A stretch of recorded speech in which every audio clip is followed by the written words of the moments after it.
What's up YouTube? Today we're going to be running my Redcat Rampage XR Rally. This is my 5th scale 2-stroke RC car.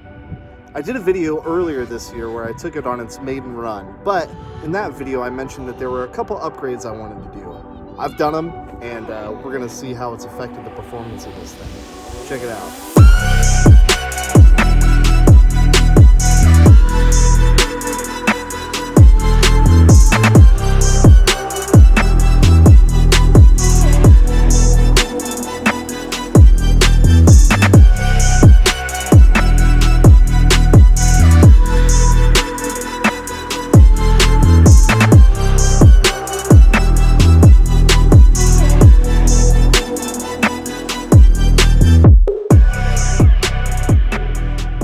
Alright, so if you've seen any of my other videos, this should look a little bit different to you.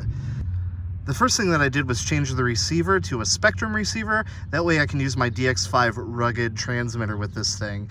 And that allowed me to change the endpoints on the servos, because some of this linkage was getting a little bound up right from the factory. So I've got some more adjustment that I can do. So this throttle and brake linkage doesn't get bound up anymore, and I can set the endpoints exactly where I need them to be so I can get full throttle and not overextend anything. Same with the brakes. I can get a lot more braking leverage out of that linkage due to the precision of the radio. Does that make sense?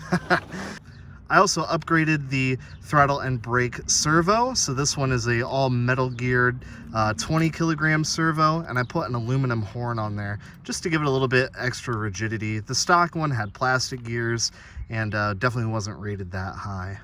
Then I changed the fuel cap to this aluminum one. Not only does it look pretty, but the stock plastic gas caps are known for not being vented properly and can actually cause your fuel system to go into a vacuum.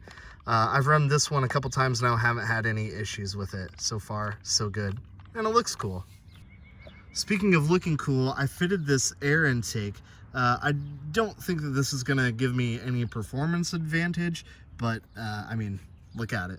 It's cool looking. And last but not least, the piece de resistance is this Jet Pro pipe. This thing was pretty pricey. It was $200 by the time it was all said and done. But this gives me actual true dual exhaust. It fits perfectly, and it's definitely going to give me some better performance. And I'm really excited to see how this thing sounds with this super sweet pipe on it. Now, this is something I didn't realize until very recently. The stock pipe actually came apart and started melting my shock tower right here. So that's all melted and nasty. So I'm glad to get the stock pipe out of there. And I am super excited to run this thing. I gotta tell you, for an aftermarket pipe, this thing fit perfectly, looked really cool, only took a couple days to get to my door, and the quality seems really, really good. That's enough talking about it. Let's throw some fuel in this thing and fire it up. So for those that might be curious, this is the 2-stroke oil that I use. So this stuff has pretty good reviews. A lot of people recommend that. I've had pretty good results with it. And today I'm just using regular premium pump gas, the highest octane stuff you can get from the pump. I'm gonna mix it up 25-to-1 in this handy dandy little mixing jug here. So you basically fill your 2-stroke oil up to there, fill the fuel up to here, mix it all together, dump it in the car. Give it a few pulls and she should be ready to rip. So let's do it. So definitely louder, definitely louder.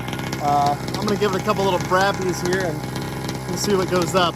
I'm gonna let it warm up, get the body shell on it, and I'll put you back on.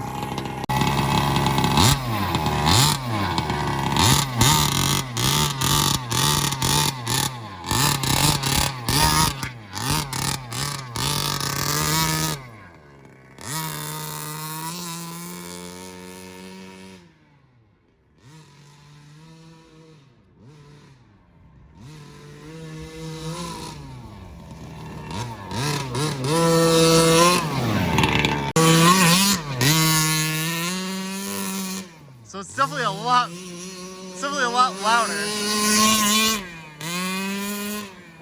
But is it faster?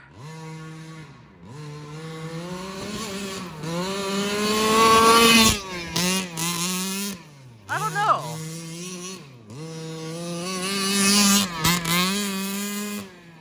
So I think it winds out a little bit further, but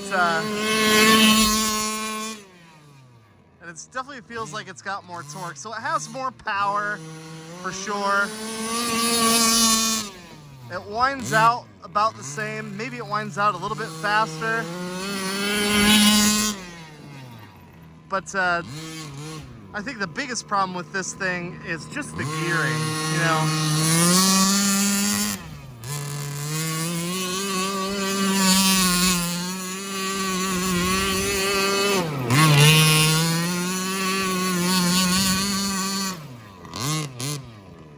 It's really not geared for top end speed. It's really geared to just rip around.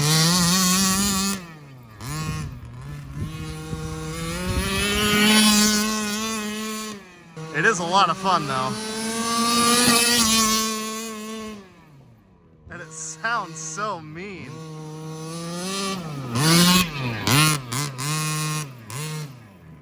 Ah, it's very angry.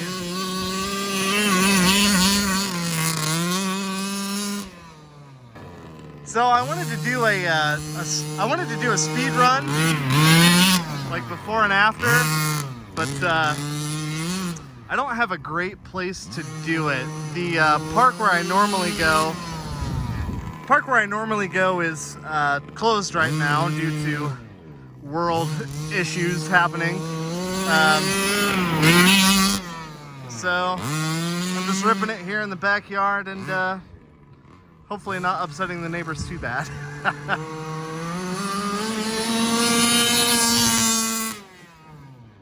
So I'm gonna just have to use my best judgment when it comes to speed, you know, or speed improvement.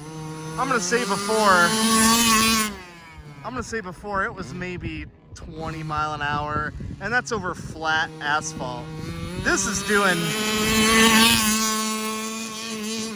I don't know, it might be a little bit faster than that over, you know, pretty tall grass.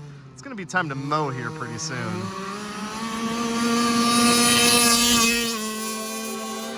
But it definitely sounds way more rowdy.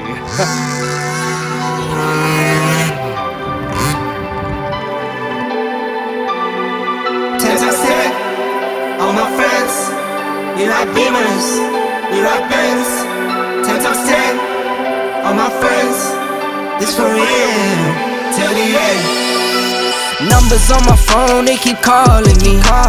Girlies at my shows, why they all on me? I don't want them, no, get them all off me. Say down for L, she'll cause a scene. 4 cars deep, we'll come through on a late night. Chicken spot, wings and fries, we call that a day night. Lights on, so out, I don't have no stage fright. Knew that I was built for this forever, ever, ever. 10 times 10, all my friends, we like Beamers, we like Benz. 10 times 10, all my friends, this for real, till the end. 10 times 10, all my friends, we like Beamers, we like Benz. 10 times 10. Okay, so it just stalled, and it smells hot. Oh, let's see what's going on in here. Ooh, boy. Yeah. So that new pipe is, she's smoking pretty good. That's kind of to be expected. I'm just getting this thing broken in. Oh boy.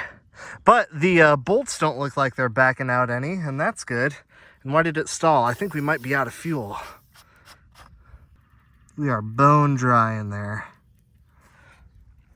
I only really get maybe 15-20 minutes out of a tank of fuel in this thing, but the good thing is, you know, when you're out of fuel, you just dump more in, give it a pull, and you're good to go again.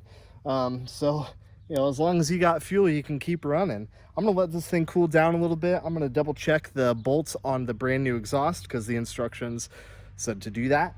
But if they're good, I'm gonna put a little bit more fuel in it, and maybe give it a little bit more. What do you think?